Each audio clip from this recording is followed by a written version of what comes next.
आदमी के सरोकार से जुड़ी खबर। पेट्रोल डीजल की कीमत में लगातार इजाफा जारी है। आज फिर एक बार पेट्रोल और डीजल की कीमत बढ़ गई।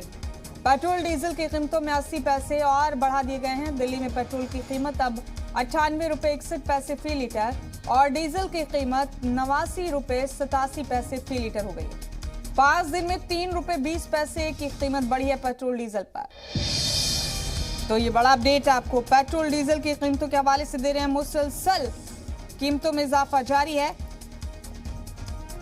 और गुज़िश्ता 5 दिन में 3 रुपये 20 पैसे बढ़ गई है पेट्रोल डीजल की कीमत। शुएब रजा हमारे साथी फोन लाइन पर बने हुए हैं। शुएब, फिर एक बार आम आदमी को झटका मिला है। पेट्रोल डीजल की कीमतों में इजाफे के साथ ही मुसलसल इजाफा हो रहा है। 5 दिन में 3 रुपये 20 पैसे तक बढ़ गई है कीमत।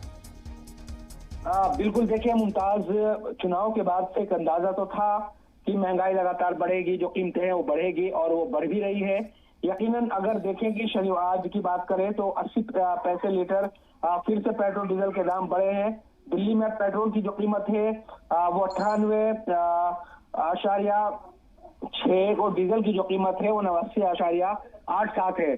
तो इस तरह से आप पिछले अगर कुछ दिनों की बात करते हैं तो उसमें 3 रुपये 20 पैसे तक जो कीमतें हैं वो बढ़ी है। और मुमताज, इससे यही है कि जो कीमतें पहले नहीं बढ़ रही थी उसकी वजह चुनाव थी। जाहिर सी बात है कि चुनाव जब तक हुए 5 राज्यों में तो जरा भी कीमतें सरकार ने वहां पर बढ़ने नहीं दी, लेकिन जैसे ही चुनाव खत्म हुए कुछ दिनों तक राहत रही और अंतर्राष्ट्रीय स्तर पर भी जो तेल की कीमतें यकीनन वो बढ़ी है, ये बात सच है।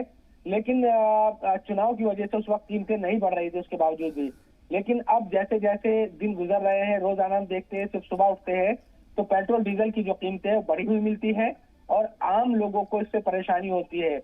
गैस सिलेंडर के दाम पहले ही बढ़ चुके हैं, तो हर तरफ से महंगाई आम आदमी को परेशान कर रही है। और इन सब की वजह से पेट्रोल डीजल की कीमतें बढ़ने की वजह से जो भाड़ा है या ट्रांसपोर्ट की अगर बात करें तो वो भी महंगा हो रहा है। जो खाने पीने की चीजें हैं वो भी और ज्यादा बढ़ती जा रही है। कुल मिलाकर महंगाई आम आदमी को परेशान कर रही है। मुमताज, जाहिर सी बात है परेशान करने वाली खबर है ये आम आदमी को। बहुत शुक्रिया शुएब आपका इस खबर पर जुड़ने के लिए हमारे साथ। बहुत बहुत शुक्रिया।